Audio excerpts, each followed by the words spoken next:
Assalamualaikum warahmatullahi wabarakatuh. Perkenalkan, nama saya Nadia Risti Aprilia, NPM 19050033 dari Prodi Ekonomi semester 3A.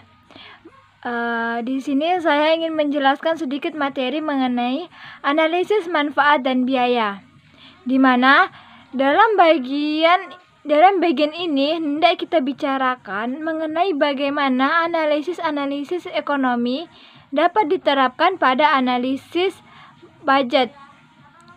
Suatu prinsip yang ideal yang dalam melakukan kebijakan pembuatan budget ini yaitu seperti: pertama, membuat pengeluaran pemerintah bagi setiap tujuan sedemikian rupa sehingga manfaat dari pengeluaran kesatuan rupiah yang terakhir lebih besar daripada yang paling tidak sama dengan hilangnya manfaat dan kegiatan-kegiatan lain. Analisis manfaat dan biaya digunakan untuk mengadakan evaluasi mengenai penggunaan sumber-sumber ekonomi agar penggunaan sumber ekonomi yang langka dapat dilakukan secara efisien. Pada dasarnya, evaluasi dari suatu proyek dilaksanakan dengan menimbang manfaat dan biaya dari proyek tersebut. Apabila manfaat proyek tersebut lebih besar daripada biaya yang diperlukan, maka proyek tersebut dipandang sebagai proyek yang efisien. Sebaliknya, apabila manfaat proyek tersebut lebih kecil dibandingkan biaya, maka proyek tersebut dipandang sebagai tidak efisien.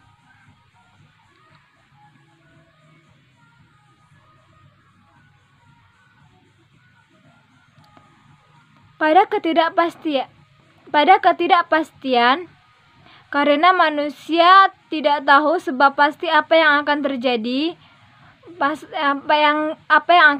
di masa mendatang. Faktor yang dapat dijelaskan yaitu mengenai konsep future value dan konsep present value, di mana future value sendiri adalah suatu sistem bunga berbunga, merupakan perhitungan nilai uang di masa depan. Sedangkan present value merupakan perhitungan di mana nilai uang yang kita terima di tahun tertentu tidak sama dengan nilai uang di masa sekarang. Ada beberapa metode pemilihan suatu proyek, yaitu seperti: 1. Metode nilai bersih sekarang, yaitu nilai bersih dari suatu proyek merupakan nilai dari suatu proyek setelah dikurangi seluruh biaya pada suatu tahun tertentu dari keuntungan dan manfaat yang diterima pada tahun bersangkutan dan didiskonkan dengan tingkat bunga yang berlaku. Yang kedua, yaitu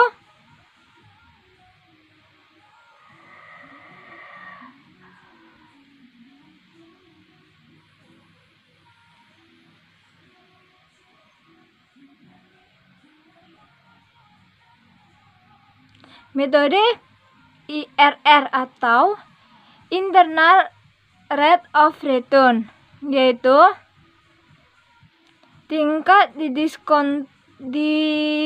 diskonto yang dihasilkan nilai sekarang suatu proyek sama dengan 0. Maka metode ini harus mencari tingkat diskonto yang menyamakan seluruh biaya dan manfaat.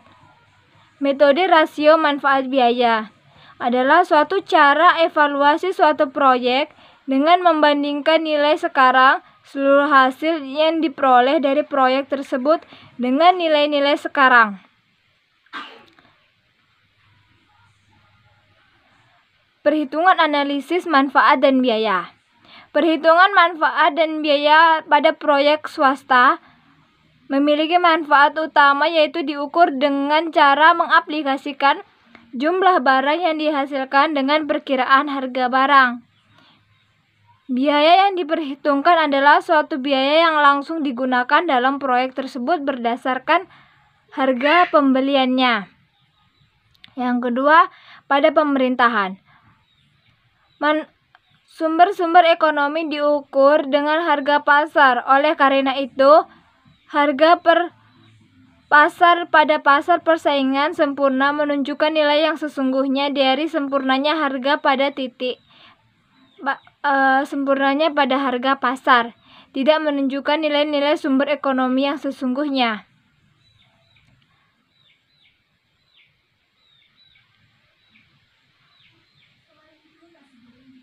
Ada beberapa faktor yang menyebabkan tidak dapat digunakan harga sebagai yang terjadi pada persaingan sempurna, yaitu 1. Keadaan monopoli, yang kedua adanya pajak, yang ketiga pengangguran, 4. Suplai konsumen, 5. Penentuan tingkat bunga. Adapun dari analisis manfaat dan biaya tersebut memiliki kelebihan dan kekurangannya masing-masing. Keuntungan dari penggunaan analisis manfaat dan biaya yaitu dapat menentukan program pemerintah yang adalah terjaminnya penggunaan sumber ekonomi secara efisien.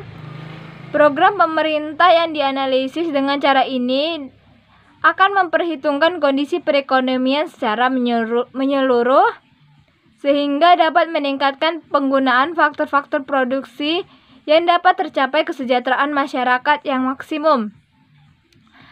Sedangkan kelemahan dari menggunakan analisis manfaat dan biaya ini yaitu banyaknya proyek pemerintah yang tidak dapat diukur secara kuantitatif. Hal ini dapat menyebabkan suatu proyek yang kurang menguntungkan bagi masyarakat akan dipilih, sedangkan yang lebih bermanfaat tidak dipilih karena proyek yang kedua tidak dapat diukur manfaatnya secara kuantitatif. Kelemahan ini tidak mempunyai fleksibilitas sehingga dikatakan apabila analisis manfaat dan biaya ini dilaksanakan terlalu jauh, maka pemerintah tidak lagi dilaksanakan oleh wakil-wakil rakyat yang membawa aspirasi rakyat. Akan tetapi, pemerintah dilaksanakan oleh robot-robot komputer. Mungkin cukup sekian materi yang saya bawakan. Kurang dan janggalnya saya mohon maaf. Saya tutup dengan Assalamualaikum warahmatullahi wabarakatuh.